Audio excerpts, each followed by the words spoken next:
Welcome back. It's time for New Music Tuesday. Checking in with John and Patrick from Waterloo Records. Hey guys, thanks for joining us here this afternoon.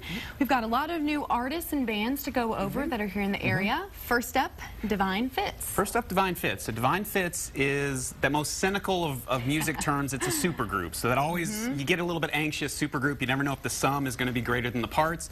What you've got is the drummer from the New Bomb Turks. You've got Dan Beckner from Wolf Parade. And then you've got Britt Daniel from Spoon. The result I was thrilled with. It is just a lean, clean album. The songs start and end with just suddenness. Everything about it is just direct. There's not any fat to trim. I just like the synths, the guitars, the drums. Everything really fits together. Like I said, it's a direct record, and I think it's going to be an exciting one for people to come in and check out. Awesome. And what about the group, the Flatlanders? That's another one we're going to talk about, too. Another super group. This one, an existential country folk super group from 40 years ago. The Odessa tapes were actually recorded 40 years ago. The only studio recording back from them at that point, and they're celebrating their 40th anniversary with the release of this. Only this cosmic supergroup could come up with the idea to let tapes languish for 40 years unknown where they were, and then have the release come out. There's also an incredible DVD that comes along with it, with interviews from the guys, Joe Ely, Jimmy Dale Gilmore, and Butch Hancock. These guys, they're local, right? Absolutely. All right. So that's great then. Let's look at another one, Kingdom of Suicide Lovers, another local group as well. Yes, Kingdom of Suicide Lovers.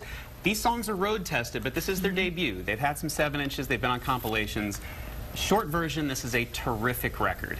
What you've got is, at the center of the band is the interplay between Paul Streckfus and Kelsey Wycliffe. They have this vocal interplay throughout, the guitars, the bass.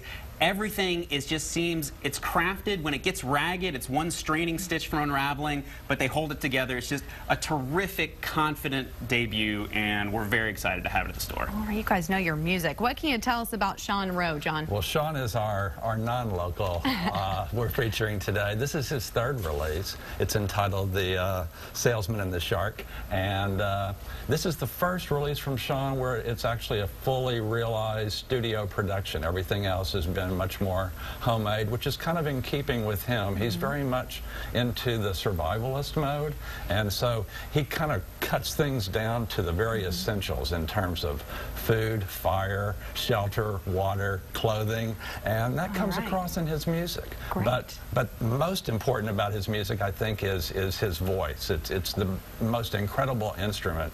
Wonderful deep voice, lots of comparisons, and worthy of Leonard Cohen, Tom Waits, etc. We don't want to leave two more off of here. We've got a couple more artists here, two local ones. So let's get to them real quick. Uncle Lucius, this is a record that just came out, very rootsy, very salt of the earth. They've drawn comparisons to Allman Brothers, Avett Brothers, Garza Brothers of the Los Lonely Boys. We've got them in the store today. They're known for their energetic live performance. So 5 o'clock today, refreshments from Shiner. This one's going to be fun. Nice. And one last one? Amy Cook, Summer Skin.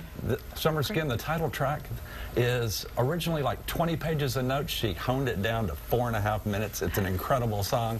Amy's going to be celebrating the release of this tonight at the Victory Grill at 8 p.m. and then again with us at Waterloo, 5 p.m. this coming Friday, the 31st of August. All right. Well, great. A lot of opportunities. She's got some incredible Austin guests, too. Dominic Garza. We love to keep it local, right? Yeah, absolutely. And Patty Griffin, and I'm so proud to say it, Austinite Robert Plant. All right, John, Patrick, thanks so much for joining us. We appreciate all your musical insight. Always wonderful. And